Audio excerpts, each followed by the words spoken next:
Unfiltered, uncensored, and unapologetic. This is the Retail Warzone podcast.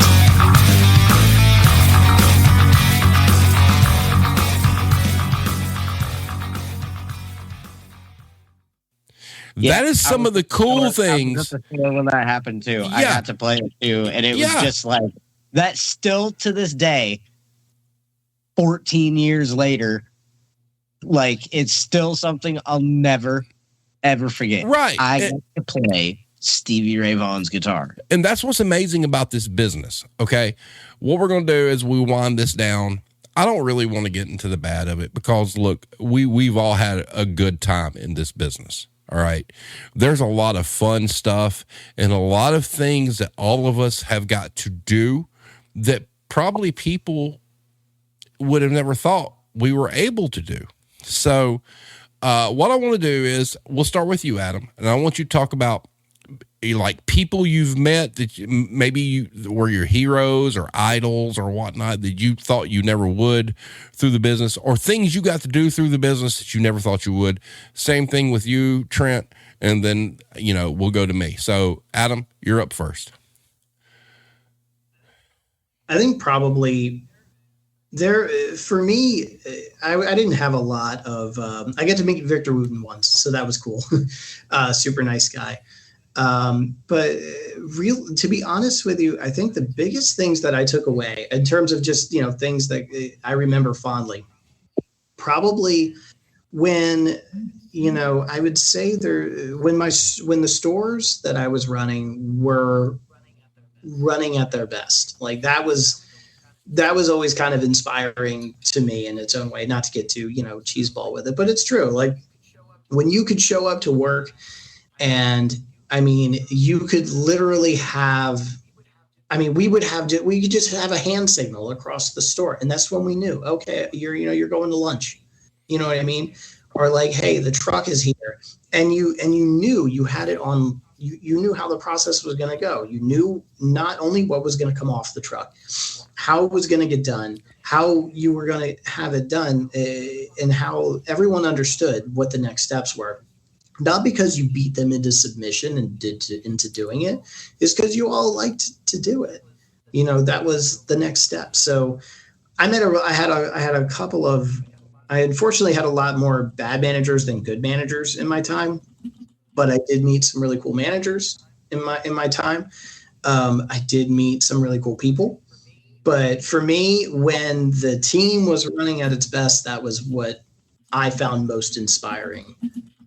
When I was in the industry, when everybody just knew what had to get done, but we never we never got rid of the vibes.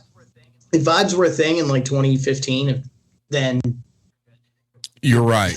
then we had it ahead. Yep. All right. So people I met, stuff like that. Well, people you've met, things that you got to do because of the business, things that made you proud as a manager. Hold on, Yards. Oh, boy. So I'll start with just a list of musicians that I've met.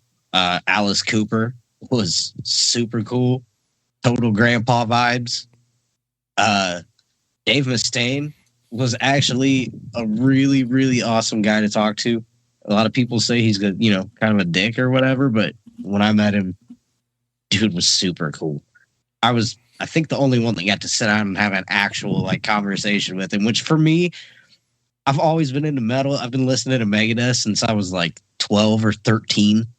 Right. It was really hard for me not to just totally geek out and fanboy, dude. But I held it together and had a pretty cool conversation with him, dude. That was awesome. I've sold strings and picks and stuff to Fred Durst and Wes Borland from Limp Bizkit. Ben, whatever his last name is, the singer from Breaking Benjamin in Des Moines, came into my store and bought stuff. Burnley, I think his name is. Burnley,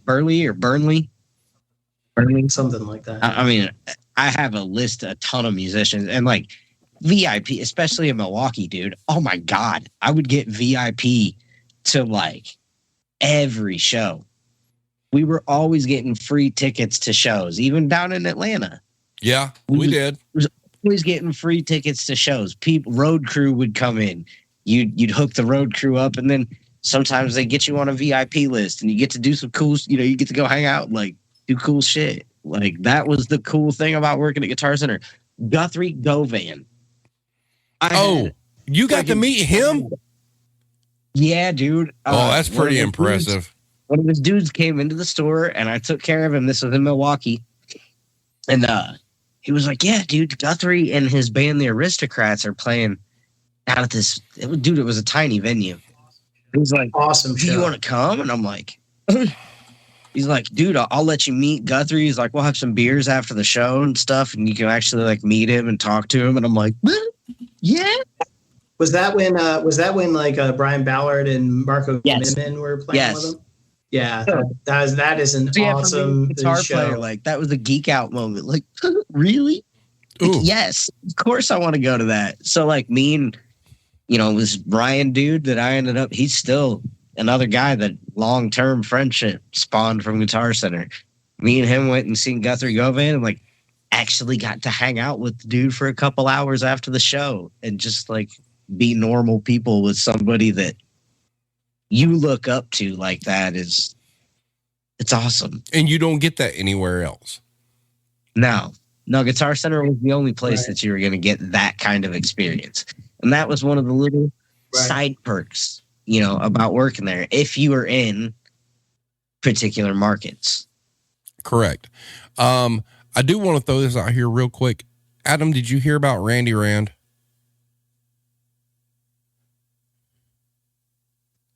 He passed away. Yeah. Randy Rand. Bass player autograph, Stone Mountain. Oh, yeah. No way. About a month ago. I'll be damned. And see that right there kind of talks about what we're doing. Randy Rand was the bass player from the 80s band Autographed, and he worked for KSM and Stone Mountain, correct? Yeah. Yeah. And it's amazing. People don't understand, if you're really into this business, what it kind of opens up to you. All right. So here I am, a guy who plays guitar. I've worked retail my entire life. My wife is the one who says, go apply for Guitar Center. And the things that happen afterwards are just amazing. I wind up meeting one of my best friends, Matthew Thomas Head, who just recently won a BMI award for another score for a documentary. He's won an Emmy. I've recorded music with him. I became a studio rat. I got to go around and play with people and do all sorts of things that people in my regular, normal life would have never thought could happen or told me that couldn't happen. We talk about bands and people you've met. I was kind of a cowboy when I was at Guitar Center, and I reached out to some people. I never got in trouble for it, except one time, and that was with my hero, and I'll get into that in a minute. But I grew up and, followed a lot of music and whatnot, and I wound up finding this band, Him, from Finland, right? I walked by Hot Topic, and I see this album cover, and I'm like, that looks kind of cool, and I go home and look them up, and I fall in love with the band, and my not knowing better ass emails their manager and says, hey, can the band come do a signing when they're in town? The answer was yes. Oh, that's awesome. I mean, this was one of probably my second favorite band of all time. My favorite band's Kiss. They're number 2. All right. And I've got onesies with their logo on it, signed by the band. I've got a guitar in a case signed by the band. I get to go eat at Blue Moon Pizza in Marietta, Adam, with Him. Yeah. It's delicious. I'm sitting there with this band that I completely idolize and love, and I'm eating pizza with them. We're talking about playing Halo, right? Next band, the 69 Eyes from Finland. Same thing. Send an email. They come out. Boom. Done. When Him came, it was kind of funny because it was the Project Revolution tour where they were touring with Linkin Park and a bunch of different bands. And J Bell, the manager, was like, well, there won't be that many people here. And so my wife and I rented a van personally, because this was like a big deal to me. Right. So we rent this van, we go pick the band up at the hotel, and they come in, and I'm telling them, hey, look, if people bother you, let me know, and these guys were so cool. They're like, anyone can come and talk to us. We don't care. We sold them about 8 to 10 grand worth of gear that night, which was cool. Cheney Brandon, of course, was involved in that. But, but I did sell a $3,000 Les Paul to the drummer. That was cool. But, so J-Bell was like, there won't be this many people here. Trent, you were there for that, weren't you? Yeah. Do you remember the line around the fucking building? It was a fucking madhouse. It was. I printed out all the flyers and shit here personally. People that J-Bell, I don't think he didn't take into consideration that Jackass was huge at the time. Right. And Bam and them guys was always talking about him.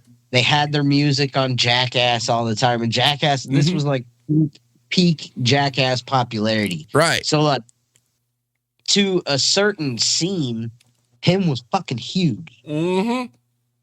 And that certain scene in Atlanta just like all found out about this in-store. Right. And I couldn't have done that with KSM. Right. I couldn't have done that, but I just sent an email. Yeah. And when I realized what the out-of-pocket expense was going to be, I just bid it. But J-Bell did pay me back for it. There was a store paid out. But yeah, I'll never forget. I had the band. We were getting ready to go eat, and there was like hardly nobody there. And J-Bell's like, nobody's going to show up. And we get back, and there's this line wrapped around Guitar Center Marietta 762, like thousands of people. And but yeah, I mean, this business, if you're able to get into it and you're able to find a location that, I mean, really and truly, I'm not lying here. The business has to be good. If you go into a store that the business is failing, it's not going to be fun. Would you guys not agree? Absolutely. Right. If you go into one where it even if it's treading water, even if it's a little bit above, okay, there's so many things that you can do that will completely change your perception of working. All right. And look, it's the closest thing to living the rock star lifestyle without being a rock star. You're right. Like that's what it felt like at the good, really good times. It was like living the rock star lifestyle, just without being the rock star. Right. And I will say this. I mean, I went trying to chase lightning in a bottle. I mean, I was lucky enough to work at Guitar Center at a wonderful time. Okay. I really was. And I was dissatisfied in the job that I had. And I was made an offer from the competition. And I uprooted my family and moved them to Atlanta to go work for it. And look, I'm not going to fault them for it. It's a different world. It's a different business now. Okay. It's not the same. And I thought that maybe there'd be a glimpse of that, and there wasn't. And that was a mistake I made on my part. Adam, I'm not going to lie to you. I took almost a $40,000 pay cut to take that fucking job. All right. And no, I don't. But at the same time, you live, you learn. I mean, it took me doing that to realize that the era of when music instrument retail was great is over. And, and I hate to say this, and I hate to pin the tail on the donkey that is KSM. All right. They made me want to never work in the business ever again. They really did. Well, they literally did that to me. I'm out of the industry, and I won't be going back. Guitar Center did the same thing to me. Yes. Like, and your situation, Trent, was awful.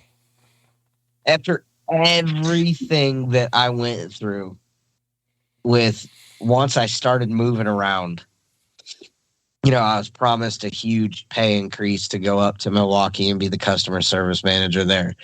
But the thing was, in Peoria, we were killing it. I mean, absolutely killing it, like top 10 in the chain, killing it. And I was killing it on my bonuses because, I got bonuses for being a sales manager. I was killing it on my bonuses. Oh, I went up to Milwaukee and ended up taking a huge pay cut. Like, detrimental. Well, that. Put me under so much like stress and anxiety from like worrying about financial bullshit. But eventually we did turn that store around to where like I was making my bonuses and things got better. Right. Well, I mean, here's the point about this business. The moment it doesn't become fun anymore, you got to go. Look, because this business has to be fun. I can tell you an exact moment, an exact instance that sticks out in my head that made it instantly go from I love my job to what the fuck am I doing here? Was we had this is when I was a store manager in Des Moines. And I'm going to tell you, when I came into that store, it was a wreck. Mm-hmm. I mean, physically, merchandising wise, cleanliness wise, it was a wreck. Well, you learned from the best, so you were well prepared. Was an absolute mess. And I was warned beforehand that this was how it's going to be. I just didn't imagine that it would be like it was. And so it was a fucking nightmare. My life from that point on became a fucking retail nightmare, dude, because I was living there. Because I had to literally turn damn near the whole staff over and rehire and retrain an entire new crew. And I had to make a kid who had no experience in anything like this be my customer service manager. So I had to hold him by a leash forever, which that's not his fault. He didn't know anything. But I got thrust into a position where I felt like it was single-handedly on me to make sure all these people were trained and that my store was running fluidly and that everybody was having a good time. The vibe thing always stuck around. We were always concerned about whether the staff was having a good time. But there was a particular moment when we had a new district manager come in. He had seen me helping train some new hires. Like, I'm sitting down with them, going over gear with them and just kind of going through stuff. And he pulls me aside and he goes, "Hey, man, you're being way too hands-on with this training." I just kind of looked at him like, excuse me? I don't understand what you mean by that. And he's like, "That's your customer service manager's job, not yours. You're the store manager. Your job is to oversee." Oh, that's bullshit. I was like, I was so taken aback by that because that's not what I had prepared myself for mentally. Well, all those years of being in sales and being a frontline salesperson and then taking the assistant working completely through the hierarchy, going through basically being an ops manager for 6 months. The whole entire hierarchy of the business I went through.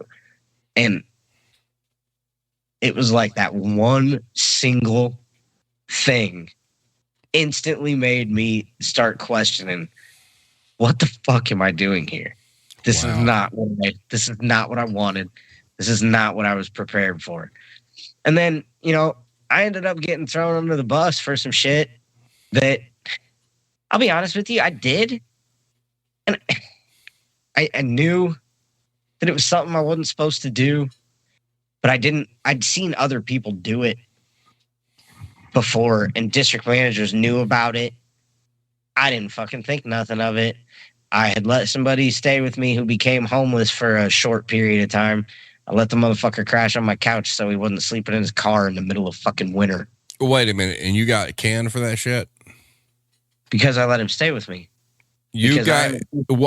Hold up. You got canned from GC because you let a homeless employee crash on your couch? I violated the conflict of interest rules. Motherfucker. See, here's the thing. I was not given any warning. Dude, one day the loss prevention manager just shows up to the store. And I'm like, what are you doing here? And he's like, well, I came to talk to you. And I'm like, what the fuck? And he just starts grilling me. And I'm like, hold up. Stop. All right. What is going on here? Time out. I need a timeout here. All right. So we're going retail war zone, like for real here. So let me get this straight. You had an employee that worked for you that was homeless that you let crash on your fucking couch, and they let you go for that? It ended up being for like 3 or 4 weeks that he stayed with me. And like, we had rode into work together sometimes and shit. I never fucking thought nothing of it, dude. And then like all of a sudden, yeah, dude, I got like completely thrown under the bus for it. And like the new district manager that come in I had even known it. And when this new district manager came in and immediately got rid of like 2 or 3 store managers in our district, I knew it. Look, I'm kind of pissed off because that's some bullshit. My years of being in that company, I have seen the cycle, right? New district manager comes in, all of a sudden your store managers change. Yeah, they want their own people. Comes in, all of a sudden your staff changes, whether it's your manager staff changing or whether it's your whole staff changing. Like new managers come in and there's always shakeups, right? So this dude came into our district and immediately let there's like 3 or 4 managers go. Immediately. And I remember coming home and telling my fiance at the time, they're going to fire me. They're going to find some stupid reason to let me go. And she's like, no way, dude. You've been doing this forever. We've moved all over the place. Like, you've improved every store you went to. Which I did, dude. I was good at that job. I was good at it. I was good at training people. I was enthusiastic about it. I had a real passion for it. I genuinely was able to say that I loved what I did, right? And they ruined that shit. I remember when you messaged me that you got let go. They ruined that one instance of him telling me that I was being too hands-on. Ruined 9 years of absolute loving what I did. Look, here's the thing. And I've learned a lot. I've been let go for it. And then get this, dude, after I got let go, they fought me on my unemployment. The maximum was 3 times. I had my initial hearing, and then they challenged it 3 times. Did you get it? Hell yeah, I did. All right. So see that point right there. You got it. So is that why they terminated you? Because you had a homeless employee on your couch? It was a violation of the conflict of interest. Oh my God, that is so much bullshit. Let me tell you. I am a key holding manager, and he was staying in my house, and at any point in time, he could have taken my keys and went to the store. And at any point in time, your district manager could fuck off. Look, that kind of shit pisses me off. All right. Yeah, I thought you and I had been through that. Still, it's been a long time, obviously. When did they let you go? Shit, that was 2017. Dude, I'm old. It's 2022. I'm not going to remember. 5 years, man. I mean, yeah, but that's some bullshit. And look, there's a lot of things that have happened in my career through the years that as I started this podcast and I've learned more about labor law and things that they can and can't do, that, I mean, hindsight's 2020. Well, man, that's some bullshit. Man, that's some bullshit. Up until right around the time that I became a store manager, and I even liked being a store manager once I got my store going and got a good crew. You know what I mean? And the vibe. Time out. Real quick question. Hero asked, did they fire the person that was sleeping on your couch too? No. What the fuck? He walked out and quit when he found out they fired me. Oh my God. And actually 3 other people walked out of the store with me that day too. Oh, that is so terrible. Adam, I'm going to be honest with you, Adam. Hold up a second. Adam, in your situation, I don't think that would have happened to you. I will say that. I mean, I know they're different companies, but I do not think that would have happened to you. No. Absolutely not. The corporate structure became slimy. And when I say the corporate structure, I'm talking like the district managers, the regionals, the loss preventions, and et cetera. Did you have Hinky? Well, no, Hinky was gone at that point. Never mind. No, dude, I had some really, really awesome district managers over the years. Like most of them were fucking awesome ass dudes. Man, that last one, he came actually from Atlanta. Oh, was that the guy that came from 761? Jeremy. Mm-hmm. Jeremy. Never mind. We will not go any further there. I understand now. Yeah, and me and him, dude, like, I could tell right away. As soon as he came in the district, he was younger than you, wasn't he? We didn't vibe. We didn't vibe like me and the previous dude did. Oh, time out. He was younger than you, right? I don't know. I'm pretty sure he was. But anyway, continue. I could just tell, like, and like I said, like, I kind of knew that it was a rule that you didn't have somebody stay with you, but like it wasn't permanent, so I didn't think it was a big deal. You're helping somebody out at that point. There's a difference than having a roommate and having somebody you're letting crash on your fucking couch. I didn't care about that. Well, that's what they were trying to say, that we were roommates. And they were looking. Your DM was looking for a reason to get rid of you, is what that was. Absolutely. And like I said, like, I knew that when he came in, and I mean, he was I can imagine that he was probably told when he got promoted, hey, you need to trim some fat. You know what I mean? Yeah. I would almost guarantee that he was told that. You know what I mean? Right. And so in hindsight, like, I don't fault dude for it, because he was probably just doing what he was told, doing what he thought was right.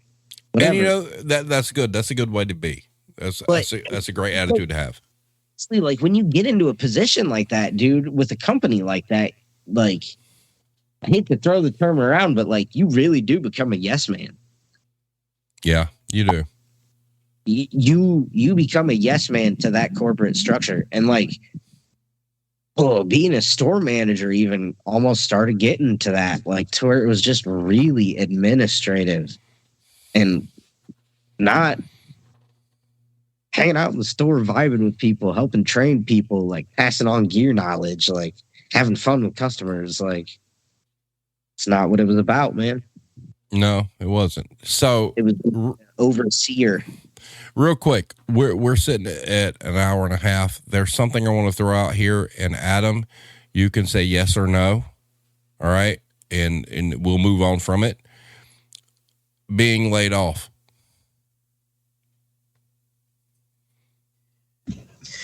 Is that a question? Yes or no? Yes or no? Your call. In terms of like what do I want to talk about it? Yeah. Okay. So I want to throw this out here. Okay. Look, I understand cultures are different, and I understand times have changed in this business, and I get that. And that's a miscalculation on my part. I'm not going to blame people for a misfit, so to speak. Okay. I did trust people, and I moved my entire family from one state to another for a job, and only to find out that it wasn't what I thought it was going to be. And that's different. All right. So we'll that's another story for another time. Okay. However, let's talk about the pandemic, and let's talk about businesses laying people off. And are we okay talking about PPP loans? Okay. Sure. All right. So this could juice. All right. Here we go. So the company that Adam and I worked for got not one, but two triple P forgivable loans, payroll protection program loans, right? To keep people employed. Now, I was not upset the day I got the phone call or the day that the boss walked in and said, "Hey, we're shutting you down. We're laying you all off. Here's a piece of paper that says, hey, you can apply for unemployment and hey, be on your way." Got no problem with that. All right. And they kept employed some quote unquote ride or die people. I'll never forget sitting in my friend's basement where I was living, right? We moved down there in December. I started the first week of December. We were staying in a friend's basement, 2 cats, 2 kids, my wife and myself. And then all of a sudden the pandemic breaks out. Nobody plans this. It's not like we moved to Atlanta and expected The Walking Dead to happen. Okay. But yeah. I wasn't exactly in a good spot. And then when the pandemic hit, nobody's renting, it was a mess. So sure, I fully understood they were going to close this location down because it didn't do a lot of business. I mean, for what they were looking for, it made no business sense whatsoever to keep that location open. I was fine with that. I understood. But Adam is a guy who worked for the company for numerous years. He wrote the training manual for the new POS system. This is a guy who put in, and you've never told me this, I'm pretty sure that you put in a lot of personal time to get that shit done. And they laid this motherfucker off. Oh my God. And I'm going to say this, that at that moment in time, there were some other indications that it wasn't the right fit. But when I see somebody like this guy who has done so much for that company, okay, put blood, sweat, tears, writing manuals for a new POS system, training stores, whole 9 yards, they laid him off. And there's some layers. I know there's some layers. I know there's some layers. So I'm going to just leave it at that and let you tell the story. Sure. It was the pandemic. It was the height of, this was April of 2020. And so, there's no vaccines. It's spreading like wildfire. It had come down to, at this point, the relationship between me and the owner was deteriorating. And, we had a new GM that had just come down, also relocated, like Steve did, like I did, to work here. So basically the store, the day that the governor of Georgia was going to supposedly shut down or not shut down the state, I had a 3-year-old at the time. My wife has asthma, immunocompromised. This is when, for some perspective, right? This is when we thought you could pick it up from a counter. Anyway, long story short, the day before the order comes, and nobody has told me anything. And I'm the manager of the flagship store. Nobody has told me if we're shutting down or not. But at this point, everyone had moved to either work from home or had already been laid off in Georgia. My wife worked for the justice system. She was work from home. So my kids' daycare shut down.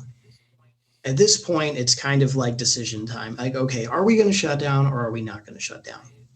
I spoke to my general manager, who was the vessel to the ownership. If we're going to stay open, I will take a voluntary layoff if we're going to stay open to the public, because I can't, in good conscience, be out here right now with everything that's going on. I'm not a super health conscious guy, but I was aware of what was going on. Well, I get my voluntary layoff. At that point, everything is going as I expected. I expected to get laid off. What had happened was the next day, I agreed to take some phone calls while I was laid off to kind of help out with, because the new point of sale system that, I think I worked like 2.5 straight months, like 60 something odd days in a row to make sure it got, turned over and things of that nature. The day that we rolled it out was the week before we shut down. So of course now we're all converted on this new system. Long story short, the people are calling me when I'm not working for them, the whole 9 yards. I found out that they were still staying open because one of the people called me, one of my assistants, who is not a technologically sound dude. This guy will tell you that. He's not a technologically sound dude. He calls me and tells me, "Oh, well, I'm working at the store. Where are you? Everybody wants to know where you are." I'm like, "What are you talking about? I was told we were laid off." I said, "Nope, we're working here.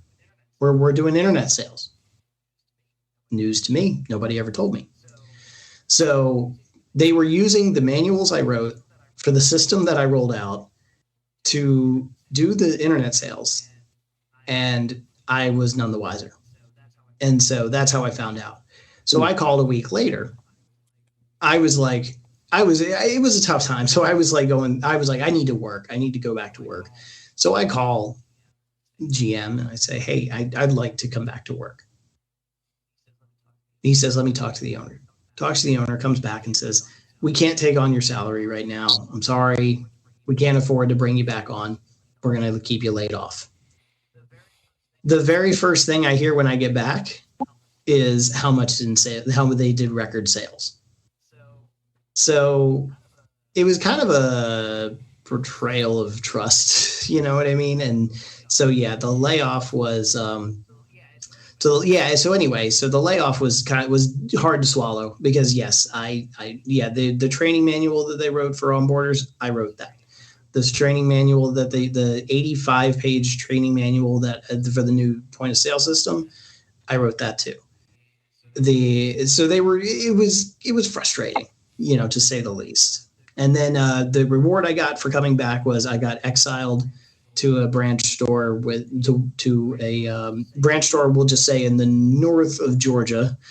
And because again, the relationship with ownership was deteriorating. So that's what I got for it. They didn't even send you back to West Cobb. No. They did like very, very briefly.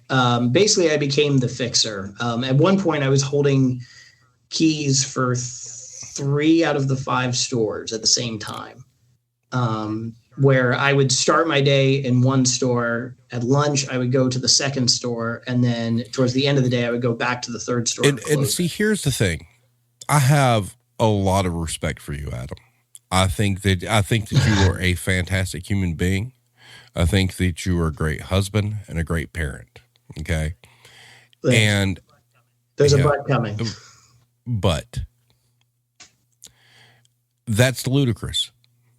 And the reason I say that is because, number one, so let's say you're laid off and you're receiving all these phone calls. And like I said, I've learned a lot since I've started this podcast, and I didn't start this podcast till all that was over. Okay. So I didn't know then either. Right. You should have got paid for that shit. You're working off the clock. You're providing support for fucking free.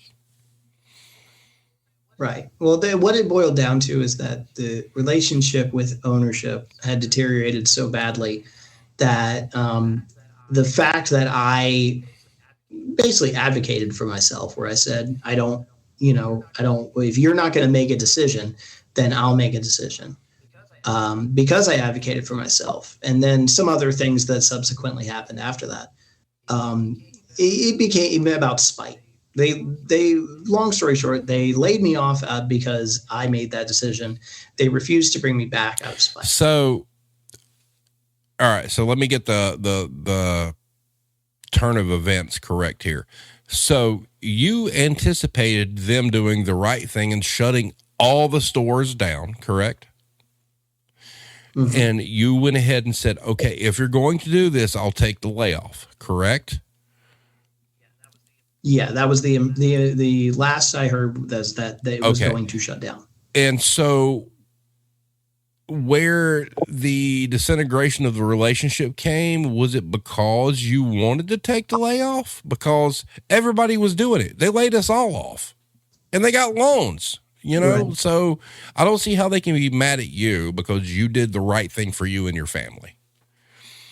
Well, things were kind of going south before that, but that was probably the first nail in the coffin. Wow. Was when the layoff happened and I found out that, that was probably the first nail in the coffin for both of us, really, for me and for ownership. And let me tell you, I'm going to say this on camera and live and whatnot.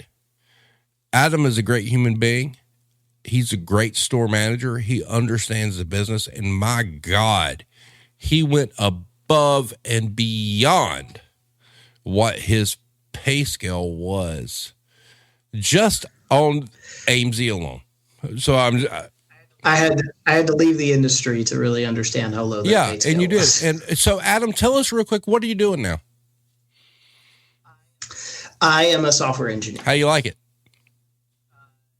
It's a lot better. And it's a lot better. And they don't tell you how many of your, I will say this to anyone thinking about leaving the industry. They don't tell you the skills that you leave with, and they're very, very useful, outside of the industry. Awesome. So also, Trent, I know that you're out of the business and you seem to love what you do. Tell everybody what you're doing now. I'm an apprentice to be a union carpenter. And right now I am working on a heavy highway construction project that is building a new bridge over the Illinois River, crossing from East Peoria to Peoria, Illinois. So it's a massive project. I mean, multiple year project. There's a long time left on it, man. We still got a lot of work to do, but I'm building a bridge, and it's not something I ever thought I'd be doing one day. But, dude, I love it. I know you do. I get to throw on a harness and climb around and climb up super high and buck on I-beams, and I weld all the time. I get to play with the cutting tools all the time. I'm the opposite. I get to sit at home and build websites. Here's the thing, Adam. I see all this shit that Trent's doing on Facebook. I'm like, I'd be fucking mortified. I could not do that shit. Right. Well, that's the thing though. If you stay, I feel like all of us, and Trent, I don't know how many years you have, but I know it's a lot. You spend enough years and they kind of whip you into thinking you can't do anything else, but you really can. You really can. There is such a thing as folks that are too long in the tooth, or too, they're so far down the rabbit hole that they don't want to climb out. But if you're in retail, you have transferable skills. They won't tell you that, but you have transferable skills. I 100% agree with that. You absolutely have transferable skills that you would be surprised to realize how many things they come in useful for. Right. If you've run a Saturday store meeting in your life, you can run a stand-up meet. I run stand-up meeting. I wrote on an ironic twist of fate. The one thing I did with Ken Stan is I wrote training documents. I wrote the training document for the company I work for now, Fortune 200, Fortune 100. But you're fucking company. good at it, Adam. But that's the thing, is that that's a transferable skill. I ran Saturday sales meetings. I mean, I ran meetings once a week for 13 years. The first month that I'm at this company with people that have been doing this 20, 30 years, the first thing I say is, hey, the Scrum Master is out today. Can someone run the stand-up? Yeah. There are things that come naturally when you work in retail to take shit. You know what I mean? The first week I was there, I went to a company-wide meeting, like 80 something people in this meeting. And this guy talked very ill of me for not being for being a junior engineer in the meeting. I was told to be there. I went there. It didn't bother me none. But the dude, he said something condescending, or I didn't care. was like, whatever, man, I'm here. I took it on the chin well enough. The dude was fired the next day. And I know that's the thing in court. See, that's the thing in other industries, you're not groomed to take that level of shit. In retail, it's just part of your DNA. Like if somebody came up and made a condescending remark to me, that was like every half hour on the hour for 15 hours a week where I used to work. You know what I mean? But now, like you just take it on the chin. It's just one of those things where there are things that anyone watching this or anyone who follows your show that's in retail thinking they can't do anything else. Yeah, you can. You absolutely can. And you can more than you think you can. Even if it's something that is so out of your wheelhouse that it's not even anything you can imagine yourself doing. Trust me. You're right. You have skills to get out and do something else. And I didn't think I was a carpenter. Yeah. And then you do stuff like me. You go completely backwards. I gave it all up.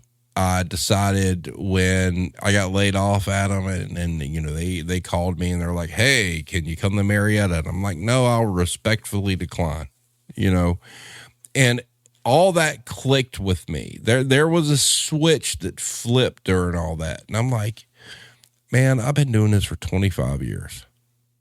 Let me just try to go the opposite direction to see. And, my job is very menial to a lot of people. I mean, what I do, a lot of people, I have peers in the field of retail management that have reached out to me and been like, are you crazy? Why are you doing this? And I'm the happiest now I have been since probably the first 2 or 3 years at Guitar Center. And that's big talk. All right. Because my job's peaceful. I'm not over anybody. I go do a specific thing. I clock out and I go the fuck home. Sure. I missed the money. All right. I made a post on Twitter quite a while back that if somebody asked you about retail management and you getting out of it, and the only thing you can answer that you miss about it is the money, then it's time to go. And it's time to go. Yeah. And it's peaceful now. Sure, I'd love to make the money I was making, but it's not going to happen in the position I'm in. But we're okay. And, I cannot, I've got to tell you, Adam, you and I have talked. Yeah, there's some shit about KSM that pissed me off. All right, there really was.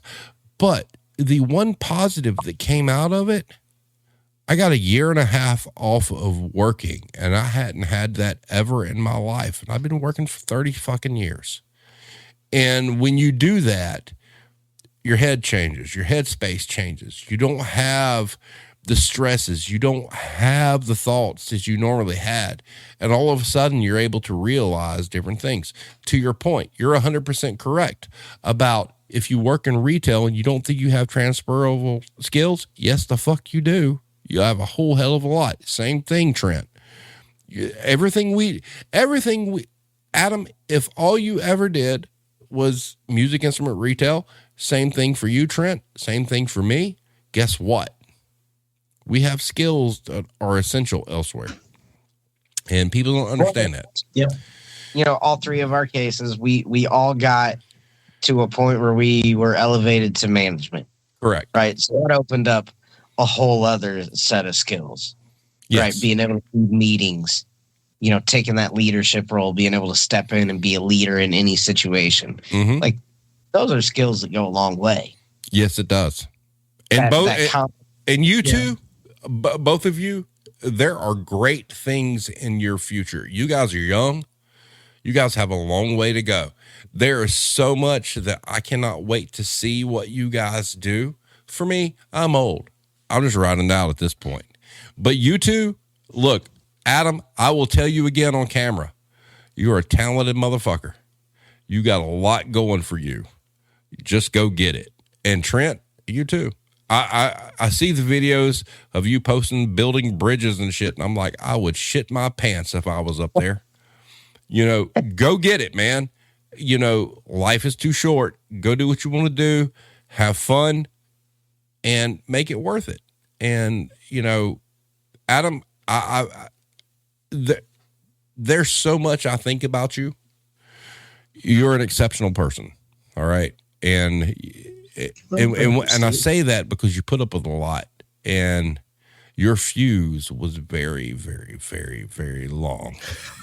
So there might be a person or two that would contest that, but I appreciate that. Trust me, from the outside looking in, your fuse is much longer than the people on the inside looking out think. So, and Trent, look, man, to your point, we've made lifelong relationships with that crew at Guitar Center. You know, I talk to Matt Head a lot.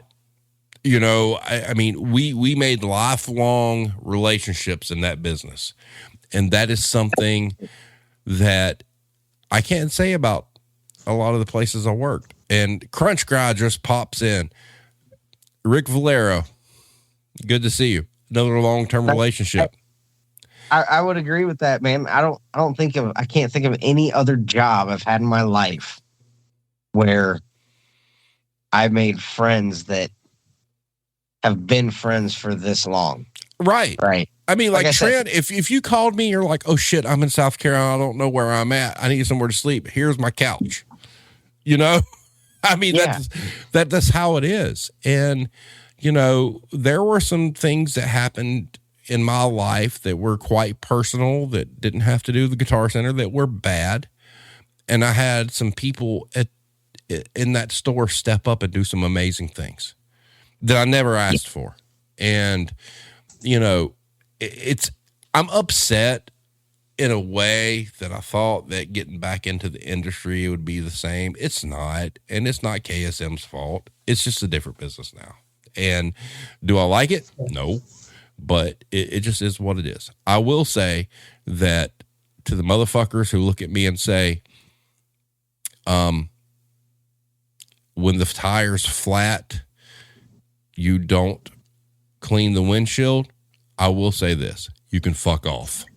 But anyway, I got to get that there. But anyway, guys, it's been a long one. Thank you so much for being here, both of you. Adam, I hope you do continue doing well. I need you to let us know, you know, tweet when you get your next Substack up. You know, your writing skills are amazing. Also, too, before we go, you did add some stuff to some books. Can you pimp that real quick? Oh yeah, most of my writing, my book Baseball for Kids, and then I've got a couple of things. One of which is already published for the SABR, which is the Society of American Baseball Research, talking about Jackie Robinson, and then I've got another contribution I just signed on to.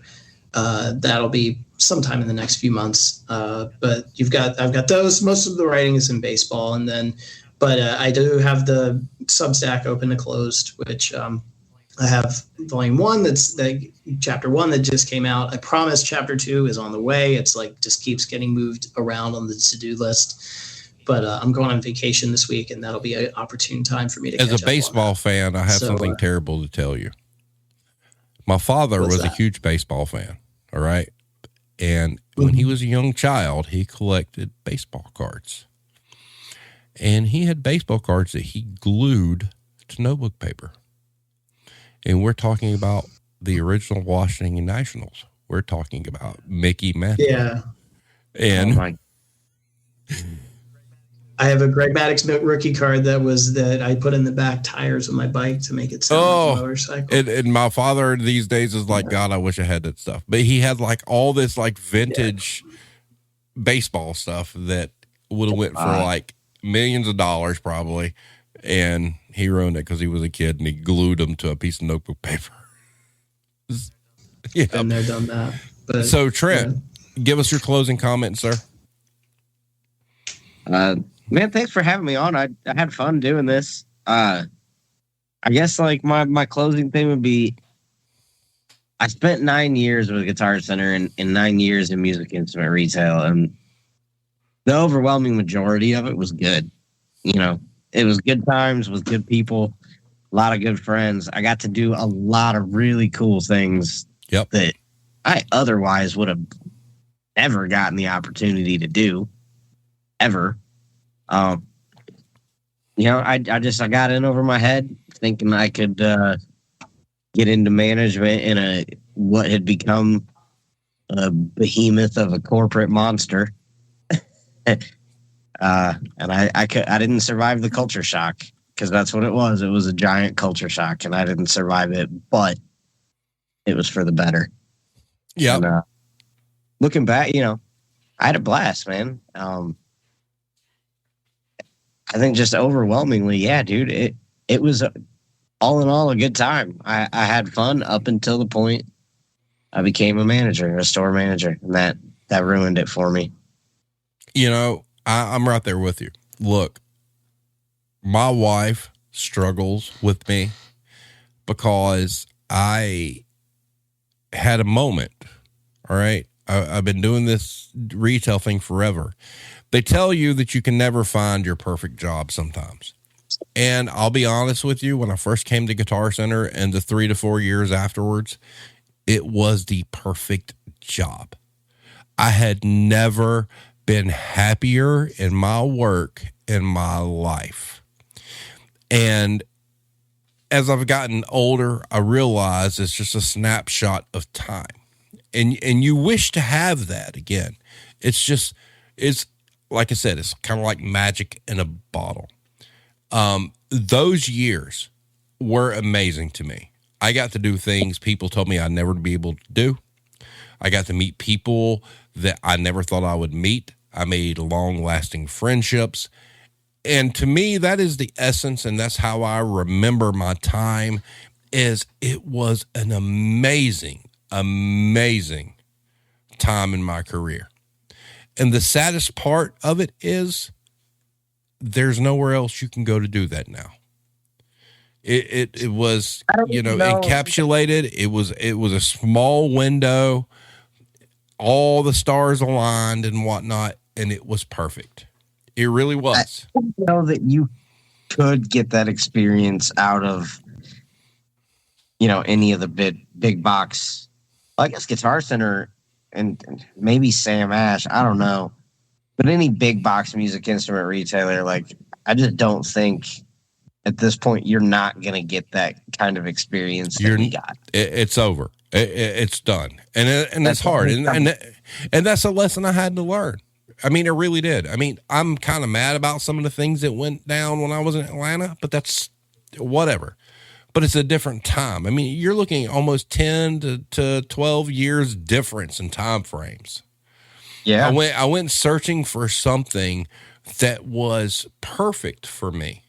I used to say that you would have to drag me kicking and screaming out of Guitar Center. And we did so much with so great people. And it was wonderful. I mean, and I miss it. I'm not going to lie. I miss it. But it's like history. It's a far gone past. It's done. And, and I appreciate what happened when I moved to Atlanta. I appreciate that I met Adam. I think Adam's great. There were people there at the store that were good, and there's people in the hierarchy. They're not bad people. They're just kind of misguided, and that's not their fault. They're falling back on things that used to work. Okay. It's not that they're terrible people at all. It's just, they kind of refuse to grow. And I'm going to go ahead and say this because it's public knowledge that company that we worked for is getting absorbed by Darth Vader and the Death Star. GC and Music and Arts acquired the competition. None of us know the details of it. We just know it's happening. We'll see what happens. And the scariest part about all that is, look, Guitar Center's not been on good financial standing for a very fucking long time. And I don't know how the fuck they swung this and made this happen. I think, Adam, you would agree with me there. Look, I can tell you that from around 2015-ish, Guitar Center started making a real big push on band and orchestra. Yeah, okay, that's cool, but they went through bankruptcy. Guitar Center is not exactly in great financial shape. All right, that's the point. It's like, how did y'all swing this shit? How did y'all decide the biggest competitor in our market there in that state, we're just going to swoop in and get them? So one of two things either happened. They had some financial windfall where they got tons of fucking money, or the opposite said, fuck it, I'm tired, and here, you get it all at a discount. That's more the latter than the former. Okay. But, and that's amazing to me. And look, I'll be honest with you. It's a historic moment that people don't understand. That was a war, Adam, that was a war. That was those two. I remember working at GC and Scott and other people from there walking through. I mean, it was a big deal for quite a while. And it is kind of shocking to me in a weakened state that GC really is in, that they were able to pull it off. A lot of blood on that battlefield. Boy, not mine anymore, not yours, and not Trent's. So, guys, listen, thank you so much for being here. This is something I wanted to talk about. Thank you. There's so much more we can get into. And Adam, I hope you appreciate the fact that I didn't go down a really dark path. Well, maybe you know what? I'm out of the game, so maybe one day we will. But I don't think it's necessary. I think people need to understand that you can get a lot out of this business if you get in the right place. So, I got dark stories about it if you want to hear them, but that's a whole other. Yeah, we'll talk later. So, guys, thank you so much, Adam. I wish you all the success in the world with your coding and doing whatever. Please go check out his links. If you're a baseball fan, go follow his shit, because here's the thing: he's a great writer as it is, but when he's writing about the stuff he's passionate about, it's even more over the top. So go check his stuff out. And Trent, thank you so much. Eventually, we're going to get to this UFO thing. Oh yeah, dude, I'm down for that. All right, we just got to get your camera working. Yeah, as I say, sorry about the video thing. I'm still confused why Skype wouldn't let you see me, because I can see myself, but whatever. All right, so everybody have a great night. Thank you, guys. I'm gonna kill this stuff. I'm gonna go to the bathroom. I'm sure you guys have stuff to do as well. So everybody have a great night, and we will see you next time. Thanks.